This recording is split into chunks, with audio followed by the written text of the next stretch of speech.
Chapter 11. The Emperor's skyhook was half again as large as Xizor's, and far more opulent.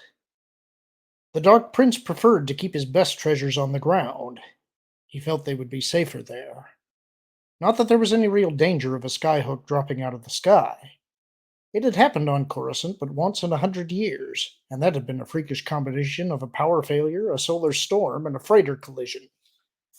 Then again, the Emperor had a lot more treasures than anybody else in the galaxy, and the loss even of a city-sized skyhook would be but a small pail subtracted from his vast sea. Xizor stood on a high, wide terrace overlooking the central park of the huge space habitat. His bodyguards, now at travel strength of an even dozen, formed a semicircle from the balcony's edge with Xizor alone inside it. Here he stared out at a full-size evergreen and deciduous trees, some of which topped 30 meters. A section of the park immediately below him was planted and climate-controlled into a fecund jungle, a riot of colorful flowers, electric reds, bright blues, phosphorescent oranges among the verdant hues, those ranging from the palest of greens to a broad-leafed vine whose waxy leaves were almost black. Xizor did not care much for botany, but he knew good work when he saw it. Perhaps he could entice the Emperor's gardener away for his own skyhook? He felt Vader approach before he heard or saw him. The man did have a presence, no doubt about that. Xizor turned and offered a small bow. Lord Vader. Prince Xizor. You had something to discuss. No polite small talk, no social niceties from Vader. Almost refreshing, given some of the toadies Xizor's encountered. Almost. Yes, the location of a secret rebel base has come to my attention. I assumed you would want to know of this. Vader was silent save for his measured mechanical breathing, which suddenly seemed quite loud. Xizor could almost see Vader's brain working, measuring, calculating, wondering. What was the head of Black Sun up to? Xizor kept his face carefully neutral for the recording holocams he knew were watching. His, the Emperor's, Vader's, and whoever else might be good enough to get past the Emperor's security to be spying on them. Of course, Vader finally said. Where is this base? In the Baji sector, out in the Rim. The Labea system, hidden on one of the larger Vargesso asteroids. It is my understanding that there is a shipyard full of vessels undergoing repair. Scores, perhaps hundreds of rebel ships, ranging from fighters to troop carriers. Vader said nothing. Destruction of such a base would no doubt greatly cripple the Alliance, Xizor continued. A bland understatement, offered as if ice would not melt upon his tongue. Again a protracted silence. Then, I'll have my agents check it out, Vader said. If it is as you say, then the Empire will be indebted to you. Oh, that must have hurt to have to say that. Xizor gave Vader a courteous nod. Merely my duty, Lord Vader. No thanks are necessary. He could almost feel Vader squirming. To have to owe Xizor must have rankled. But what could he do? If this report was true, and certainly it was a succulent and ripe offering. The rebels didn't have so many ships that they could afford to lose any, much less an entire yard full of them. This truly was a service to the Empire. That the shipyard was, unknown to either the rebels or the Empire, owned by Arono Transportation, the same company that had dared tread on Black Sun's spice operations in that sector. Well, so much the better. Here was another way to skewer two eels with one spear. Arono would be much damaged, and the Emperor's trust in Xizor would be greatly enhanced at the same time. It truly was an ill wave that washed no good ashore. Vader turned and left, black cape flagging behind him. Xizor's bodyguards prudently stepped well aside to allow him to pass. Vader would have to verify the report, The Emperor would send forces to attend to the base. With any luck at all, Vader would be the one dispatched, given the Emperor's well known disposition regarding such things. You found it, you take care of it. That would get Vader out of the way and allow Xizor a bit more freedom to continue the unfolding of his plan. He turned and looked down at the miniature jungle below. Schemes were like plants in many ways. You put them where you wanted them, fed and watered them, pruned them as needed, and they grew as you expected, by and large. He waved one of his bodyguards over. My lord, find out who is in charge of this. He waved at the park. Offer him twice the credits he is being paid to come to work on my skyhook. My lord. The bodyguard bowed and hurried away. Xizor took a deep breath and inhaled the oxy-rich and jungle-scented air. It smelled very alive, like wet mushrooms and leaf mold and fresh grasses all mixed into a fine odor. Very alive, and he never felt more so himself than when he was manipulating things to his satisfaction.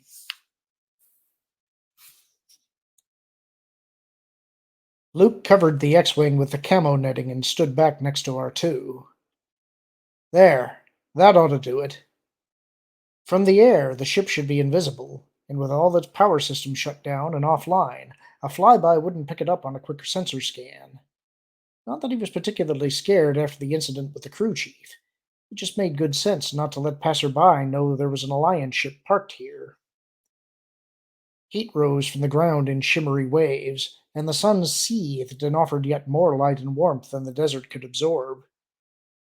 The reflections from the sand were actinic and bright, and Luke had to squint against the hard light. He didn't worry too much about somebody just happening to pass by. Nobody came out here without a really good reason. He walked back to the house. He still thought of it as Ben's, with R2 rolling along the bumpy ground behind him. The short droid chirped and whistled at him. He sounded concerned, and Luke guessed he was talking about Leia and the others. Yeah, I know. I worry about them too. But they'll be all right. He hoped. Inside, Luke touched a control, and a pair of sinstone on the curved roof slipped back and exposed the solar panels hidden underneath. The house had been running in reduced mode on battery power while he'd been gone, and it was not much cooler inside than out. With the panels suddenly feeding the system more power than it could use, the air conditioner kicked in, and a welcome cool breeze blew through the small house. Luke felt grubby from his flight. He stripped and took a long shower. Fortunately, the water condensers had filled the underground tanks while he was away, and he had enough water to lather and rinse twice. When he was done, he felt a lot better. It was a long hop from Gaul, and he was looking forward to stretching out and sleeping in a bed for a change.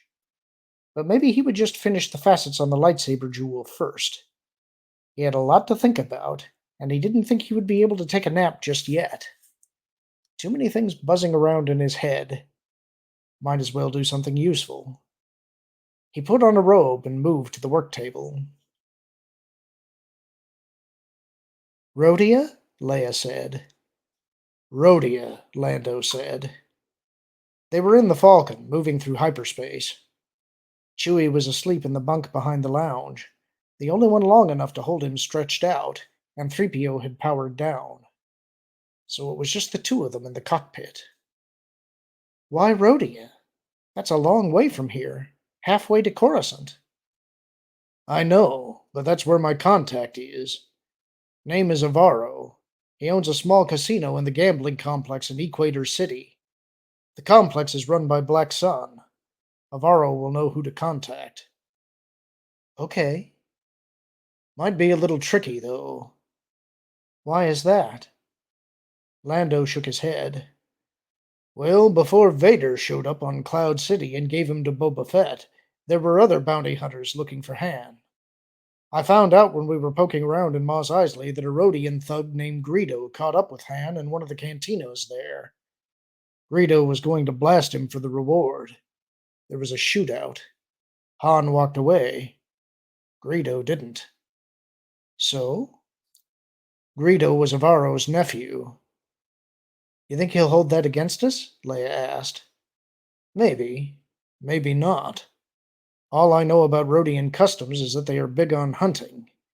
If somebody had shot my nephew, I might be unhappy with them. We didn't shoot him. Han did. Lando grinned. Well, yes, that's true, but we are his friends. Leia leaned back in her seat. Always more obstacles. Then again, maybe this wasn't really a problem. No way to tell until they got there. Around them, hyperspace flowed as the Falcon carried them to whatever awaited. Vader knelt on one knee as the Emperor stared through his viewer plate at the spires of the city.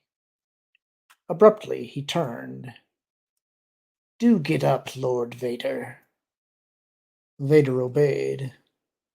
So our agents have verified this report? They have, my master.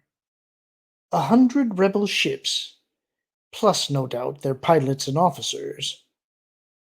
Likely, yes. That's Grand Moff Kintaro's sector, is it not? He has been lax in allowing such a base to become established. We will speak to him. Vader said nothing. Grand Moff Kintaro would likely be out of a job soon, and also likely out of breath. Permanently. Well, you must take part of the fleet and go there immediately. Destroy the base. The loss of ships and troops will be most damaging to the rebels. I thought perhaps Admiral Okins might command the expedition. The Emperor smiled. Did you? Vader felt his hope evaporate. But if it is your wish, I shall lead the attack. It is my wish. You may take Okins if you like, but you are to personally ensure the assault. Vader bowed. Yes, my master. As he left the Emperor's most private chamber, Vader fumed. The base was there, just as Xizor had said. It would be a powerful victory for the Empire and relatively easy. Ships under repair would not be able to lift to defend themselves, and it would be like shooting game birds at roost. But he did not trust the Dark Prince, and he knew the man did nothing for free. What was in this for Xizor? What did he hope to gain? Vader brooded as he walked. At least he had not conveyed to the Emperor who had given the rebel base's location. He'd had the recordings from the Skyhook's holocams erased, and his own recordings locked away. A small victory, but any such triumph over Xizor was better than none. Vader was met at the exit of the Imperial Palace by Admiral Okins. Prepare your ships, Admiral. I shall be carrying the flag on my destroyer. Okins bowed. At once, Lord Vader. Vader looked up into the night skies over Imperial Center. The darkness was held at bay by the millions of lights on the surface, and up where the glow dimmed, the tiny dots of spacecraft arriving and leaving looked like a swarm of Bavarian fire gnats, reds and greens and blinking white ventral landing beacons. He would take his ships and crush the rebel shipyard, smash it flat, and then he would hurry back here. Xizor was up to something, and it would be best if he found out what quickly. And that's the end of the chapter. Hope you enjoyed it. Talk to you soon.